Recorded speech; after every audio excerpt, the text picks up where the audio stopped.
आप सभी को मेरा हार्दिक आभार, नमस्कार, प्रणाम। कल मेरी एक बहन से बात हो रही थी। उन्होंने पूछा मुझे बार-बार टाइफाइड क्यों होता है? मैं ये सोचती हूँ कि जो लोग योग विधा में हैं तो अपने चक्रों के बारे में उन्हें इतना तो ज्ञान हो ही गया होगा कि कोई चीज़ अगर हमको परेशान कर रही है तो वो क्यों कर रही है। लेकिन उनको उनको समाधान नहीं मिल रहा था और उनको लगभग 2-3 साल से लगातार हर वर्ष उनको टाइफाइड का आक्रमण हो जाता है। सब लोग जानते हैं, जो लोग थोड़ा-सा भी ज्ञान रखते हैं, कि टाइफाइड ज़्यादातर पानी के संक्रमण से आता है, जो कि नाभि चक्र की प्रॉब्लम है। नाभि जो चक्र है हमारा, वो पूरा जल धर्म पे चलता है, जल, और जल ही धर्म है। कहते हैं ना कि जो धर्म की गति होती है, वह ऊपर से नीचे की ओर, जो जल की प्रवृत्ति होती है ना, वो देने की, गिरने की होती है, ऊपर से नीचे की ओर बहती है। तो जब हम पानी पीते हैं और वो मेरे पेट में जाता है तो वो प्रदूषण कर सकता है अगर पानी इम्प्योर हुआ तो। लेकिन मुझे ऐसा लगा कि बार-बार जो आक्रमण हो रहा है, उसमें पूरा परिवार क्यों नहीं ग्रसित हो रहा है? कहीं न कहीं इनके भवसागर में कैच है। एक बहुत सूक्ष्म बात है कि जब आप योग विधा में आते हैं, आप सहयोग करते हैं, आप अपने चक्रों को साफ सुंदर बनाते हैं, तो क्या होता है कि आप तो स्वच्छ होते चले जाते हैं, लेकिन जो बाकी लोग हैं, वो उनकी इम्प्योरिटी इतनी स्ट्रॉन्ग होती है कि वो आपकी स्वच्छता पे असर कर जाती है। ये बहुत सूक्ष्म बात है। तो उन बहन को मैंने वही बताया कि कहीं तो कुछ ऐसा है जहाँ आपका भवसागर पीड़ित हो जा रहा है, और भवसागर की पीड़ा होते-होते एक टाइम आता है जहाँ उसमें खाना, जल, खाने की कमी होगी, प्रोटीन की कमी होगी, जल प्रदूषित होगा। इस तरह की जब चीज़ें आएँगी तो आपको अटैक करती हैं। ज़्यादातर जो लोग साफ़ होते चले जाते हैं, उनके ऊपर अटैक भी ज़्यादा किया जाता है, ठीक है? तो या फिर जो बिल्कुल ही अबोध होते हैं, एकदम निर्बल होते हैं, वो बेचारे चपेट में आ जाते हैं। तो स्वच्छता भी करने से, तो वो वाइब्रेटेड जल भी, वाइब्रेटेड वाटर, ये आपका भोजन, ये सब वो कर रहे हैं, फिर भी उनको समझ में नहीं आ रहा है कि ये अनवरत क्यों बना हुआ है। यानी मेडिकली जो उनकी ट्रीटमेंट चल रहा है, मेडिकल ट्रीटमेंट चल रहा है, उसमें भी क्यों नहीं ठीक हो रहा है, और बाकी भी वो बहुत कुछ जो थोड़ा बहुत वो जान भी रही थी कि हमको ऐसा करना चाहिए, तो किसी ने उनको बोला आप अपना लीवर सही रखिए, तो सहयोगियों की तरफ से लीवर ट्रीटमेंट बताए गए। उन्होंने मुझे सारे मंत्र लिख कर के भेज दिए, जिसके बावजूद मुझे ठीक मैं क्यों नहीं हो रहा। तो सबको विचार करने की ज़रूरत है कि जब सब कुछ हो रहा है, तो फिर कोई एक टाइफाइड ठीक क्यों नहीं हो रहा है। तो इसके पीछे कई वजहें समझ में आईं। एक तो पारिवारिक अवसाद ऐसा होता है जो किसी को भी कमज़ोर कर देता है, और ख़ास तौर से महिलाओं को, या जो बहू स्वरूप में ट्रीट की जाती हैं उनको, कि आपने कुछ ऐसा किया जैसे वो अपने मन की बात ना कह सकें, या कहना चाहें तो उसका बात का बतंगड़ बना दिया गया। ऐसे जगहों पे ना मैंने देखा है कॉलिक पेन आ जाते हैं, भवसागर में प्रदूषण, असंतुष्टि आ जाती है नाभि में, तो वो धीरे-धीरे मनुष्य को प्रभावित करती है, और पीड़ाएँ जो हैं वो जल्दी ख़त्म नहीं होती हैं। तो लोगों को लगता है कि तुम तो ये कर रही हो, तुम्हारी पीड़ा क्यों नहीं जा रही, तुम तो वो कर रही हो। ये सब करने के बावजूद देखिए, मुझे ऐसा लगा, उन बहन को ये कहा गया कि तुम तो श्री माता जी को मानती हो, तो फिर तुम्हारे अंदर ये टाइफाइड क्यों आता है? उन्होंने भी बोला कि आप भी पूजा करती हैं, आप भी तो किसी न किसी ईश्वर की तो पूजा कर रहे हैं। अगर आपको किसी गुरु के प्रति प्रॉब्लम है तो आप भी जिस ईश्वर की आप पूजा कर रहे हैं, उसमें भी तो आपको ऑपरेशन हो रहे हैं, आपके घर में विवाद हैं, कलह है, तो वो क्यों नहीं शांत हो रहा है? तो कहने का मतलब है कि ये नहीं कहना चाहिए कि तुम उनको मान रहे हो तो तुमको ऐसा नहीं होना चाहिए। हम उनको मान रहे हैं, वो मेरी श्रद्धा है। हम भगवान श्री कृष्ण को मान रहे हो, मेरी श्रद्धा है। मैं प्रभु श्री राम को मान रही हूँ, मेरी श्रद्धा है। मैं शिव जी को मान रही हूँ, माँ दुर्गा को मान रही हूँ। लेकिन इसका मतलब ये नहीं कि कोई बीमारी नहीं पड़ रहा है, किसी के ऊपर कोई विपत्ति नहीं आ रही। अरे जब स्वयं भगवान के ऊपर विपत्ति आकर खड़ी हो गई, सारी चीज़ें चाहे वो लीला ही कर रहे हों, पर उन्होंने पूरी विपत्तियाँ सहीं। अगर वो जंगल में पैदल चले तो पैर में काँटे चुभे, उनको भी खून बहा, तकलीफ़ हुई। कहने का अर्थ है कि ये मत कहा करिए आप लोग कि किसी कोई कुछ कर रहा है तो आपको पीड़ा नहीं होनी चाहिए, आपको दुःख नहीं होना चाहिए। ये बहुत बड़ी नासमझी है। ये बार-बार हम सब ने भी इसको फ़ेस किया है, आपने भी किया होगा, और वो भी बहन कर रही हैं। क्योंकि वो उनका ये कहना है कि मैं संयुक्त परिवार में हूँ। मैं तो उस जगह से हूँ जहाँ पे कि स्त्रियाँ अपने पति के सामने खुल के बात नहीं कर सकती, बड़ों के सामने बैठ कर के पति से बात नहीं कर सकती। हाँ, हम लोगों ने भी ये अवस्थाएँ देखी हैं, तो नहीं कर सकती। इसके अलावा वो अपने मन की सारी इच्छाएँ पूरी नहीं कर पाती हैं, क्योंकि अगर पति उनकी कोई इच्छा पूरी करेगा तो लोग उसका उपहास उड़ाएँगे। ये भी मैंने देखा है अपने परिवारों में कि पति लोग चुपके-चुपके, चुरा-चुरा करके कोई चीज़ लाते थे, अपने पत्नी की इच्छा को पूरा किया करते थे। तो ये कौन-सी बंदिश है कि मतलब माँ-बाप के सामने से गुज़र के कोई चीज़ पत्नी तक नहीं पहुँचेगी, ये ठीक बात नहीं है। दूसरा, उस पत्नी का स्वास्थ्य खराब है, उस घर की बहू का स्वास्थ्य खराब है, उसको टाइफाइड हो रहा है, उसको कहा जा रहा है कि तुम बिस्तर पर क्यों लेटी हो? वो इतनी कमज़ोरी प्रदान करता है टाइफाइड कि उसको बेड रेस्ट की सलाह दी जाती है, उसको अच्छे खान-पान की सलाह देती है, उसको साफ़ पानी पीने की सलाह दी जाती है, नारियल पानी पीना है, उसका सब कुछ बिगड़ा होता है, जो मिनरल्स होता है, उसको सँवारा जाता है, तब जाके जब उसकी शक्ति बढ़ती है। तो पहला तो उस बहन की शक्ति बाईं तरफ की बढ़ ही नहीं रही थी, वो बल्कि और दाएँ को ठंडा करती जा रही हैं। पहली बात तो थोड़ा गलत, पहले बायाँ को ठीक करिए, फिर दाहिने भाग पर आइए। मैं बहुत लोगों को बताने की कोशिश कर रही हूँ, क्योंकि बहुत सारे प्रश्न मेरे पास आते हैं। तो पहला है कि आप लेफ़्ट ट्रीटमेंट शुरू करें। लेफ़्ट की जो लेफ़्ट सिम्पैथेटिक नर्वस सिस्टम की, ईड़ा नाड़ी की जो भी प्रदूषित चीज़ें हैं, पहले उनको कृपया ठीक करें। और आपको पता होना चाहिए, आप सेंटर से पूछें, आप ऐसे पर्सनली हम लोगों से पूछें, और हम लोग आपको यहाँ पे तो नहीं बताएँगे कि आप ये ट्रीटमेंट कीजिए, क्योंकि यहाँ पे ये वीडियो सारे सहयोगी तो नहीं देख रहे हैं। तो जो सहयोग जानता ही नहीं, एबीसीडी नहीं समझ रहा है, जो नाड़ियों को नहीं समझ रहा है, चक्रों को नहीं समझ रहा है, अगर उनको हम कुछ बताने की कोशिश करेंगे तो उनको लगेगा ये क्या है। तो तंत्र मंत्र और यंत्र, ये एक विधि है बहुत सुंदर, साफ, अपने को ठीक करने के लिए। ये बार बार मैं जोड़ देती हूँ कि सहयोग अपने आप को ठीक करने पर जोर देता है, बाहरी बाधाओं से बचाने के लिए जोर देता है। तो मैंने उस बहन को लेफ़्ट साइड के ट्रीटमेंट के लिए कहा कि आप करें। और साथ ही साथ मैं ये कहना चाहती हूँ परिवार के लोगों से, सास ने कहा कि तुम उठ करके जाओ नहाओ, तुम नहाती रहोगी तो तुम्हारा बुखार ठीक हो जाएगा। अरे कोई गर्मी का चढ़ा हुआ बुखार थोड़ी है भाई। आप लोग अपनी बात को बहुओं के लिए क्यों नहीं मायने रखते हैं। बच्चों ने कह दिया कि आप एक्सरसाइज क्या करिए, आप बहुत वीक हो गई हैं। अब जिसको कि सांस ठीक से नहीं चल रही है, जिसका सेंटर हार्ट कैच करा हुआ है, उससे आप कहें कि आप एक्सरसाइज करें। आप जब तक सूक्ष्म बातों को नहीं पकड़ेंगे, ये बीमारियां जल्दी ठीक नहीं होने वाली हैं। फिर मैंने उस बहू से बताया, उस जो हमारी बहन है उनको मैंने बोला कि अब जो आप धर्म निभा रहे हो ना, थोड़ा उससे ऊपर उठ जाओ।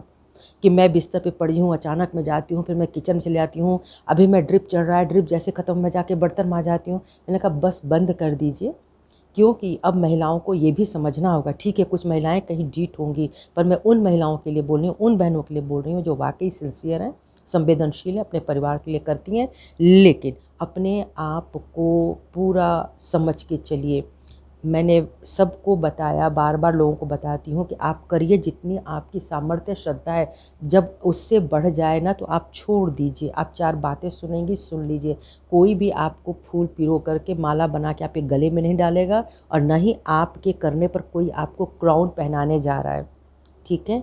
तो अपनी जो स्थिति है ना, उसको समझ के चलिए। आप कहाँ लटक गए, कहाँ भटक गए, अटक गए हैं, आप उसको पकड़िए। तब उन्होंने बोला कि हाँ दीदी, मुझे साफ़ महसूस होता है कि मैं जो वो चीज़ नहीं खा पा रही हूँ जो मुझे डॉक्टर ने भी खाने को बोला है। प्रोटीन अच्छा खाना है, साफ़ पानी पीना है, पर हमारे यहाँ तो पानी में फिटकरी डाल करके ठीक करते हैं, और मैं उबाल कर भी पीती हूँ। तो उबालने पर क्या सारी उसकी इम्यूनिटी ख़त्म हो जाती है। कहने का मतलब ये है कि घर में और भी हैं। यही क्यों? क्योंकि ये वो आत्मा है जो सरल है, जो साफ़ है। और जब वो बीमार पड़ती है ना, तो वो लोगों की वजह से बीमार पड़ रही है, लोगों के दिए हुए तनाव से बीमार पड़ रही है। कोई व्यंग करके निकल जाता है, वो तो नहीं किसी को व्यंग कर रही है, लोग उसको व्यंग करके निकल जाते हैं। तो जो भी लोग ऐसी होती हैं, जो भी बहनें ऐसी हैं, महिलाएं ऐसी हैं, उनको बहुत पीड़ा होती है, उनको सहना पड़ता है। उनको पति भी नहीं समझते। पति से कहो तो पति को लगता है कि तुमने तो विरोध में बातें करनी शुरू कर दी, भला मेरी माँ तुम्हें क्या कहेंगी, भला मेरी बहनें तुम्हें क्यों चिढ़ाएंगी, या तुमसे क्या परेशानी हो। ये ऐसी जो माताएं और बहनें होती हैं, बहुत ही तेज चालाक होती हैं। और ये जो जो लेडी फंस जाती है, तो वो समझ नहीं पाती है कि हम किसकी शिकायत करें और किस प्रकार करें। ठीक है, तो बहुत सारे घरों में ऐसा ही होता है। तो मैंने उस बहन को बोला, अब देखिए 2 प्रकार की चीज़ होती है, युक्ति, एक युक्ति होती है, एक दैवीय युक्ति होती है। युक्ति में आप चालाकी भी डाल सकते हैं, ऐसी चालाकी जो अपने लिए बड़ा वो है और दूसरे के लिए बहुत परेशान करने वाला है, अपने को बचाने का। जैसे कि आप ले लीजिए, शकुनी का उदाहरण देती हूँ। शकुनी चालाक था, शकुनी हर बाजी जीत जाता था, शकुनी की चालाकी किसी को पकड़ में नहीं आती थी। तो वैसे ही बहुत सारे ऐसे चालाक लोग हैं जिनकी चालाकी लोगों को पकड़ में नहीं आती, पर वो चालाकी करते हैं, और वो पीड़ित व्यक्ति जिसके तरफ से ये चालाकी जिसके लिए की जाती है, वो छटपटा के रह जाता है, क्योंकि उसके पास कोई प्रमाण नहीं होता है। तो वो एक तरह की चालाकी होती है, युक्ति होती है, लोग योजना बनाते रह जाते हैं। लेकिन एक होती है डिवाइन डिप्लोमेसी, दैवीय युक्ति। जब दैवीय युक्ति को आप लेंगे अपने भीतर, वो कब लेंगे? जब आप अपने सहस्त्रार खुले हैं, जब आप उन कॉस्मिक एनर्जी को, उन उच्च चेतनाओं को जब आप अपने भीतर ले आते हैं, डालते हैं, और ये एक तरह का जिसकी कहते हैं व्यष्टि से समष्टि की ओर जब हम जाते हैं, तो हमारी बहुत सारी चेतनाएं जागृत हो जाती हैं जो सुषुप्त अवस्था में होती हैं। उनसे हमको काम लेना है, मुझे उनको पुकारना है, मुझे उनको ध्यान में लेना है। मुझे बताइए क्या करना चाहिए, मैं बहुत परेशान हूँ। और तब देखिए जो युक्ति आती है वो किसी को नुकसान नहीं पहुँचाएगी, बट आपकी सहायता करेगी। उसमें मैंने उनको एक उदाहरण दिया। मैं एक ऐसी बहन को जानती हूँ, मैं नाम नहीं लूँगी, हर परिवार में मोस्टली ऐसी स्त्रियाँ मिल जाती हैं। उनके घर परंपराओं की बहुत सारी बातें हुआ करती थी, और वो चीज़ उसको हृदय को छूती तक नहीं थी, क्योंकि वह उनकी चेतना से ऊपर उठी हुई थी। वह जान गई थी कि ये क्यों करते हैं, ऐसा किस लिए किया जाता है, और हमको अभी क्या करना चाहिए। जब आप अपनी स्थिति को पहचान जाते हैं, तो आप सनय सनय ऊपर फेंक दिए जाते हैं। तो वो बहन भी अपनी चेतना को पहचान गई थी। तो उसको जब व्रत करने के लिए कहा जाता था, तो उसको ये लगता था, उसने विवाह से पहले बहुत व्रत किए, फिर उसको एक दिन ऐसा लगने लगा कि वो पिछले जन्म में भी उसने बहुत व्रत उपवास इस तरह के कर लिए हैं जो बाहरी तौर से की जाती है। तो उसको अब वो स्थिति अब उसकी नहीं रही, उसको ये सब अभी अच्छा नहीं लग रहा है। अच्छा माने नहीं कि भगवान पसंद नहीं है या कोई देवी नहीं, उसको ईश्वर से बहुत प्रेम है, लेकिन उसकी जो एक चेतना होती है ना कि हम यहाँ पे जल छिड़क दिए, तो हम यहाँ पे ये कर दिए, वो इस कर्म कांड से एकदम ऊपर उठ जाती है, वो ध्यान धारणा करने लगती है। तो उसके बाद उसको बोला जाता है तुम व्रत करो, तो उसने मना किया कि हमको व्रत करना अच्छा नहीं लगता, अरे इसको तो भगवान की उपासना अच्छी नहीं लगती उसको इतना। तो उसने क्या किया कि उसने डिवाइन डिप्लोमेसी से काम ली। उसने कहा ठीक है मैं व्रत करती हूँ, लेकिन जब वो किचन में जाए, थोड़ा सा दूध में पानी मिला के पी ले, थोड़ा ये कर ले, तो बचा के फल खा लो दिन भर, भाई तो कोई आपके ऊपर तो नज़र रखेगा नहीं। उसने अपनी स्थिति को, उसने थोड़ा सा भोजन किया, प्रभु का नाम लिया कि मैं नहीं रह सकती और मेरी इच्छा नहीं है। जब आत्मा से इच्छा नहीं है तो आप उस काम को ज़बरदस्ती नहीं कर सकते हैं। तो उस तरह से करके उसने अपने व्रत के दिन को वो निकाल लेती थी। लोगों को लगता था आहा बहुत बढ़िया, वो तो व्रत कर रही है।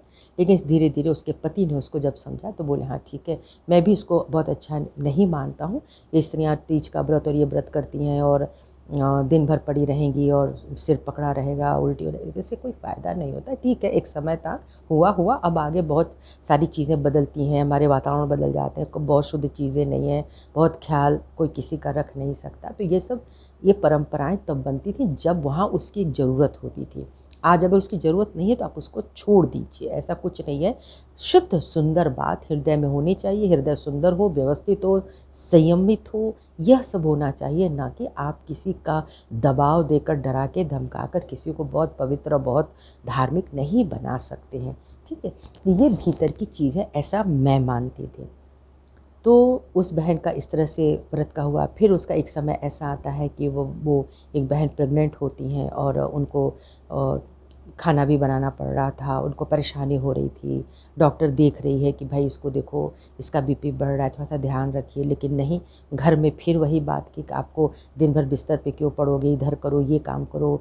उसके बाद उठ कर के सुबह ठंड में 4 बजे पति की ड्यूटी थी, तो तुम्हें ही खाना बनाना है, टिफ़िन तैयार करना है।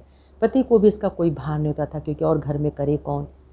तो वो लेडी उठती सुबह 4 बजे, चप्पल बाहर करना है, चप्पल बाहर रखना है, और वो बिल्कुल एकदम एक रूफ़ के नीचे ऐसे बना हुआ था किचन बाहर की साइड में। उसको इतनी ठंड लगती थी, चप्पल उतारती थी तो वो एकदम गनगना जाती थी। उसको धीरे-धीरे, और जैसे वो खाना बना लेती, उनका टिफ़िन तैयार कर लेती, उसको इतना तेज़ चक्कर आता तब तक। उसके बाद वो धीरे-धीरे दीवार पकड़ के कमरे में जाती। वह जाना किसी न किसी को दिख जाता। तो फिर अरे अरे उसको तो कुछ हो गया है, तो उसको एक गिलास मौसम्बी का जूस दे दो एंड दैट्स ऑल। वो रोज़ का एक क्रम बन गया। अब इसको लगने लगा कि एक गिलास मौसम्बी के जूस से उसका कुछ होने वाला नहीं है और उसको कुछ भी ऐसा नहीं मिलता जिसको वो याद रख पाए। तो फिर उसने एक युक्ति सोची, अब वो डिवाइन डिप्लोमेसी करना है, कैसे किया जाए।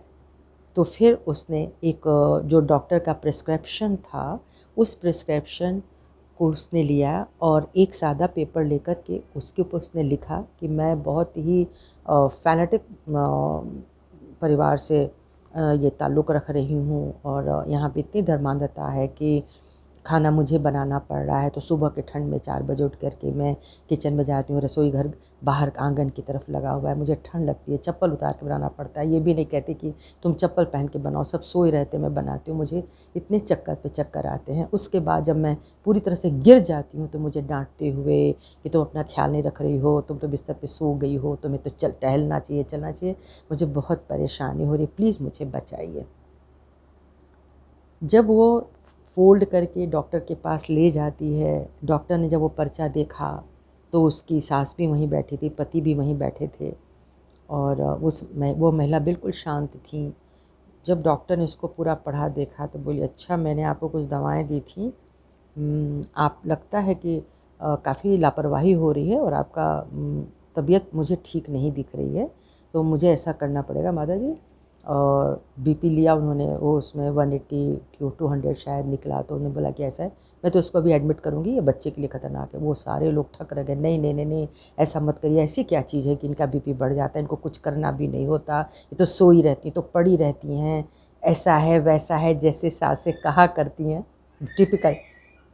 उन्होंने ऐसा कहना शुरू किया। फिर डॉक्टर ने गुस्सा दिखाया, डॉक्टर ने हस्बैंड को बोला कि अगर आप ख्याल नहीं रखते इनके खाने पीने का तो फिर आप देख लीजिएगा, मुझे एडमिट तो करना ही पड़ेगा। और वही हुआ, पति का यही हाल था कि माँ बाप के सामने कुछ बोल नहीं सकते थे, पत्नी को कोई इच्छा हो रही है खाने की तो वो ला नहीं सकते थे।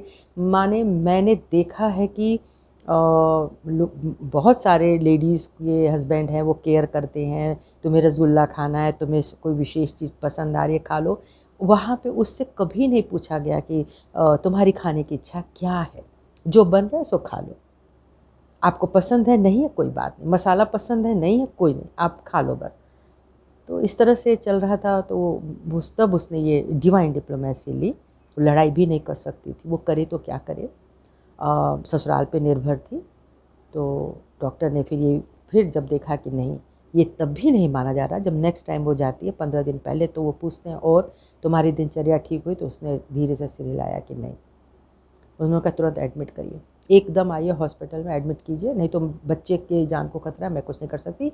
वहाँ जा कर के जो आराम मिला उस बहन को, उसके बाद उसके जो ट्रीटमेंट हुए, फिर बीपी नीचे हुआ, नहीं बहुत कुछ उसके। तो कहने का मतलब है कि आपको अपने जीवन में डिवाइन डिप्लोमेसी, चाहे आप बहन हो या भाई हो, आप प्लीज़ लीजिए। अगर आप शादीशुदा हैं, पति हैं, तो प्लीज़ पत्नी का ऐसे समय पे ध्यान रखिए। आप उससे पूछिए, हर पत्नी कोई लड़ाका ही नहीं आती है कि वो आएगी और आपके घर में झगड़े लगा देगी। बहुत दिन होता है तो ये झगड़े होते हैं, फिर भी आप सोचिए कि क्यों होते हैं। हर पत्नी सीधे नहीं बोल देती कि जाओ चलो हम अलग जाके रहें। ठीक है, कुछ चीज़ें उसके बर्दाश्त के बाहर होती हैं, उसकी अभी आदत नहीं है, वो भी एक लड़की से आई है, बहू बनी है, उसके भी कुछ कुछ सपने थे, कुछ रहे होंगे और वो भी एक बेटे की तरह ही पाली गई है और अब अचानक ही आपके घर में भेज दी गई है। तो आप उससे बिना जाने पूछे कि अब आप बहू हैं तो आपको ये करना है, आप बहू हैं तो आपको वो करना चाहिए, आपको उसको धीरे-धीरे समझाएँ। ये गलतियाँ जनरली हो जा रही हैं और यही कारण है कि आज की पढ़ी-लिखी लड़की या अब की जो जनरेशन है वो सहने को तैयार नहीं है, इसीलिए या तो डिवोर्स हो रहे हैं या फिर वो विवाह करने को तैयार नहीं हो रहे। तो इस बहन से भी मैंने बोला कि अब आप ये मत सोचिए कि कोई आपके लिए कितना भला या कितना बुरा करेगा, लड़ने की कोई ज़रूरत नहीं है। अपने खाने-पीने की वस्तु के लिए आप अपने पति से कहें और कि मुझे इसकी ज़रूरत है, नारियल पानी पीजिए, अपने सेहत का ध्यान रखिए, पानी साफ़ पीना है और विचारों को शांत रखना है, खूब ध्यान करना है, लड़ाई किसी से नहीं करनी है, कोई बोलता है इग्नोर कर दें, वहाँ से हट जाइए, इसके अलावा कोई उपाय देखा नहीं गया है। और उसके बाद कोई अकेले चिल्लाता है तो उसको चिल्ला लेने दीजिए और नहीं, अगर ये भी नहीं संभव पा रहा तो आप मुझे बताइए, मैं आपके अकाउंट में कुछ पैसे डाल देती हूँ। कम से कम 1 महीना मेरी बहन तुम अच्छे से खाओ पियो, अच्छा अपनी सेहत का ध्यान रखो, तभी टाइफाइड छोड़ेगा, नहीं तो ये नहीं छोड़ेगा। ये हड्डियों-हड्डियों में, नसों-नाड़ियों में घुस जाता है। और इसका एक अच्छी खुराक, इसका रेमेडी है, बढ़िया खुराक और पौष्टिक आहार, बढ़िया पानी साफ़, और उसके बाद सबका प्यार, दुलार, है ना? वो इतनी कमज़ोर हो चुकी हैं, उसे कुछ भी नहीं हो रहा है, लेकिन वो तब भी उठ-उठ करके, कि वो घर में हैं तो सास-ससुर हैं, तो देवर-देवरानी हैं, तो फलाने हैं, ढिकाने, वो कैसे कहेंगे बच्चे? इसमें तो एक औरत तो मर जाएगी। उसके जीवन का क्या अर्थ है? मैंने कहा आपके अपने जीवन का क्या अर्थ है? बोली कुछ नहीं दीदी, मुझे यही समझ में आता है कि किसी को कोई परवाह नहीं है, और मैं चली भी जाऊंगी तो नहीं होगी। तो मैंने कहा आप अपनी परवाह खुद कीजिए, अब से अपना ध्यान रखिए, अपने लिए उठिए, अपने लिए। कोई आपको चाय नहीं पूछता है, आप जाइए अपनी चाय बनाइए। बोलिए मेरे तो पैर काँप रहे हैं, मुझसे खड़ा नहीं हुआ जा रहा है, लेकिन मैं इससे भूख सहा भी नहीं जा रहा है, तो मैं अपने लिए चाय बना रही, आ जाइए, 4 बातें आपके लिए होंगी। आपको कोई ऐसे भी नहीं पूछ रहा था, आपको कोई वैसे भी नहीं पूछेगा। तो जितनी देर आप सबके लिए कर रहे हो, वो सिर्फ अब अपने लिए कीजिए, कम से कम तब तक जब तक कि आप अच्छी तरह से स्वस्थ ना हो जाए। तो डिवाइन डिप्लोमेसी में मुझे एक चीज़ याद आती है, नारद मुनि और शकुनी जी की बात। शकुनी क्या करता था, शकुनी बहुत चालाक था, वो जीत जाता था, वो इतनी चालें चलता था, इतनी योजनाएं बनाता था, वो शिकायतें करता रहता था, कान भरता रहता था। नारद मुनि भी तो यही करते थे ना। नारद को लोग कहा जाता है कि अरे देखो नारद मुनि आ गए, माने वो भगवान का नाम लेते रहते थे, और जा कर के इधर की उधर इसलिए करते थे कि वो देखते थे कि कौन प्रभु का सच्चा भक्त है, तो वो उसमें वो छेड़ दिया करते थे। जब वो छेड़ते थे तो छोटी मोटी आपस की लड़ाइयाँ हो जाती थी, और परमात्मा को भी पता चल जाता था कि मेरा सच्चा भक्त कौन है। तो ये नारद मुनि की डिवाइन डिप्लोमेसी होती थी, भगवान श्री कृष्ण की डिवाइन डिप्लोमेसी थी। बहुत बड़े डिप्लोमेटिक थे, उन्हें पता था किसी को सुधारने का प्रयत्न करो, अगर वो सुधरता ही नहीं है सीधी तरीके से, तो धीरे धीरे युद्ध की तरफ ढकेल दो। अपने अपने को मत डालो, अपने को मत डालो। तो आप अपने लिए थोड़ा-सा अपना हित साधना चाहिए, यही स्वार्थ है, यही स्व का अर्थ जानने वालों के लिए। यही सहज ने हमको बताया कि थोड़ा अपने बारे में सोचो, आत्मा के बारे में सोचो, ये जर्नी जो हमारी है किस लिए है, यही सब करने के लिए। तो पहले अपना शरीर, मन, बुद्धि ये जब साफ रहेगा, स्वस्थ रहेगा, तभी जा कर के लोग भी आपको पूछेंगे और आप अपने से प्यार करेंगे। तो प्लीज़ आप सब भी, जहाँ तक ये बात जा रही है, जिन लोग सुन रहे हैं, उनको मेरा पुनः नमस्कार, आभार, और ख़ास तौर से उन बहनों को जिनको लगता है परिवार में उनकी बिल्कुल नहीं चल पा रही है, कोई उनका ख्याल नहीं रख पा रहा है। चलिए पूरी तरह से 100% नहीं भी मानो तो भी 50% उस लेडी को ये बात खाया जा रही है, तो कृपा करके आप अपने लिए जीना शुरू कीजिए डिवाइन डिप्लोमेसी के साथ। लड़ना किसी से नहीं है। सबको मेरा